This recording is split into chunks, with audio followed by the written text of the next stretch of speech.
I'm just going to be honest with you.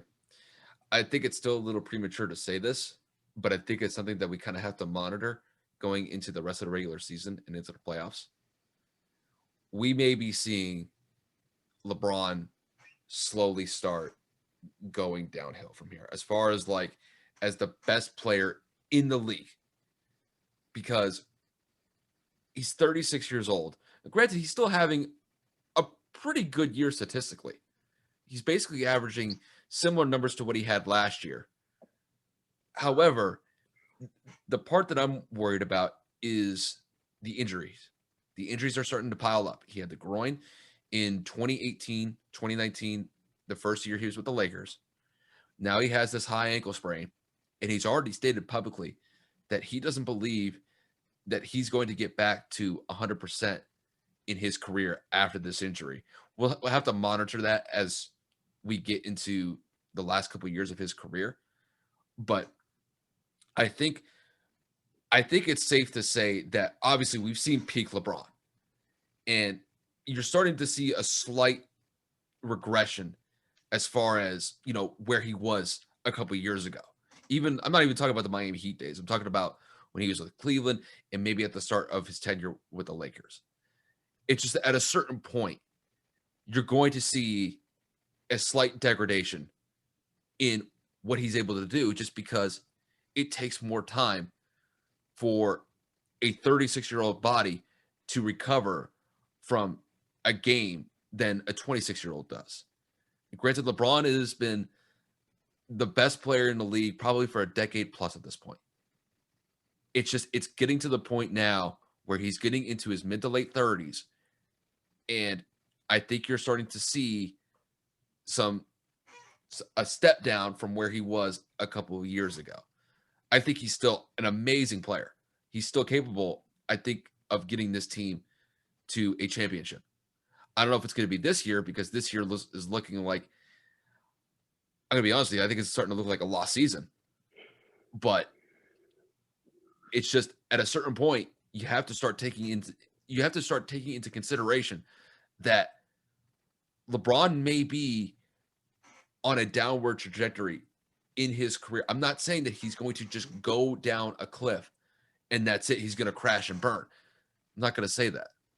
It's just, I think as we start to get into his mid 30s here, mid to late 30s, you're going to see a slight regression in his play simply just because he just doesn't have the athleticism that he used to have 5, 6, 7 years ago. It's just, you're not going to be able to replicate what you had in your early 30s or your late 20s when you were basically in the prime of your, not just career, but the prime of your life. Just those minutes are going to add up, and they already have. And I think the Lakers are going to have to watch that and monitor that very carefully. Not only going into the end of the regular season this year and the playoffs, but next year and the year after as well. So, he's on his last year of his deal next year. So that's something that I think the Lakers are going to have to look at carefully when they navigate how they're going to get into maybe the last contract that LeBron may get in the NBA. So, like I said, maybe a little bit premature to say that, but I think it's something that we have to at least keep on the back burner. I'll leave it at that.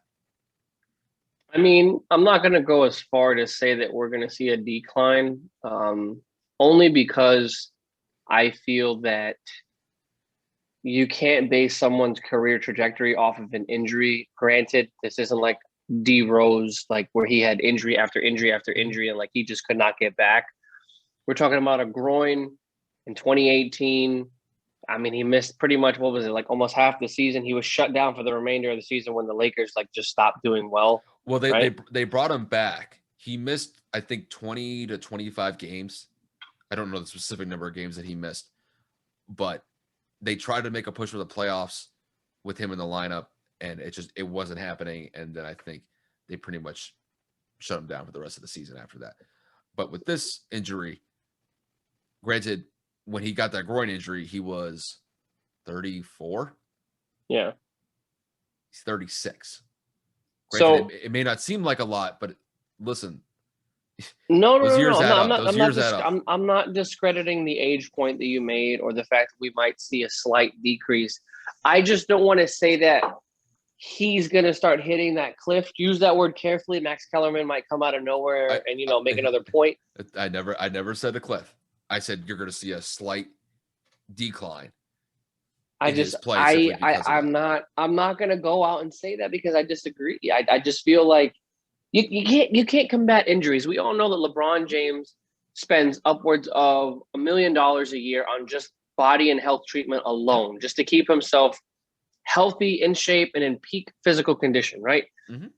And we all know that as you get older, the body, like Kyle said, it just tends to take longer to heal.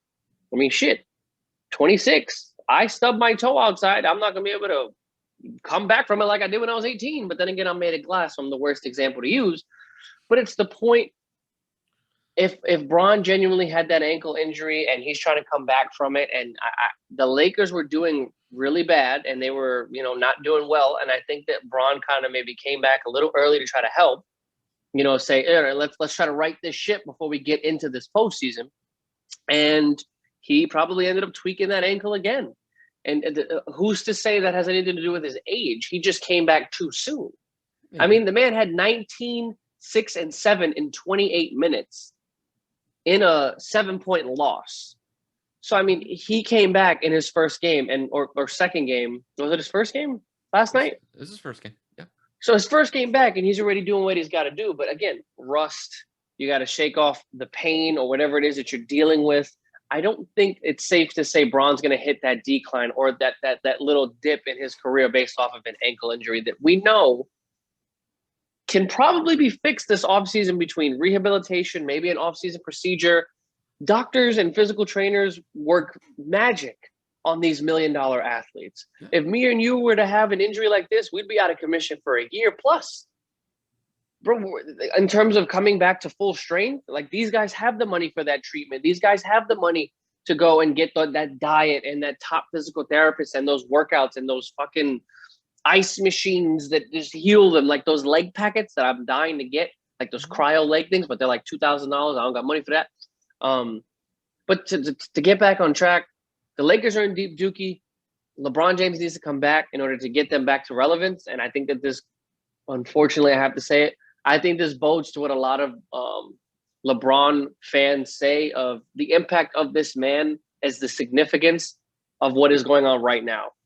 2 seed, now a 7 seed with him out of the lineup.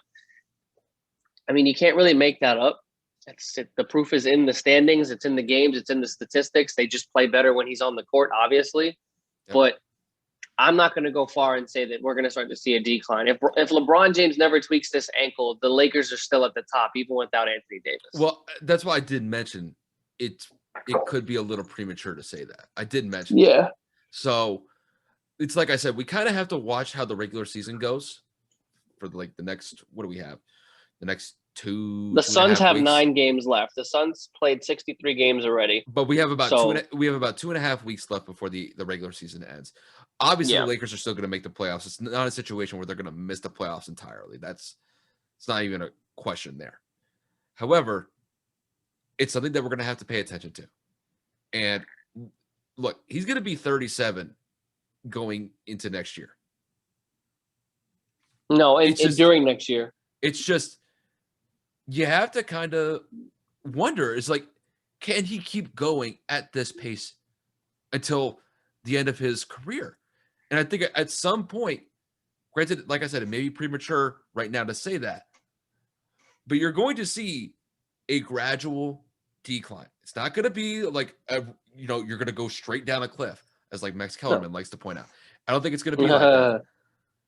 But eventually, you're going to just keep chugging along, and then it's going to be it's almost kind of like when a plane descends after reaching its cruising altitude. It's just like, it's not like you're going down like this. It's just gradual. It's like, when it's going to come with time. When you're 37 years old, it's just the recovery time is a lot longer.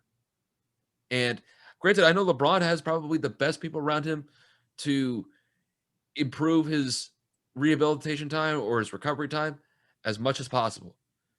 But at a certain point, age just becomes a factor. And Nobody beats time. unless you're freaking Tom Brady, like that's, there's very few examples of players across all major sports where just they continue to play at a star caliber level, until they retire. And in Brady's case, he's damn near in his mid 40s. Braun's hitting his late 30s and is probably been the most consistent player we've ever seen. Like Michael Jordan already retired by this point in his career. I think Michael only played 15 years in the league. Kobe, at this point in his career, was a shell of himself.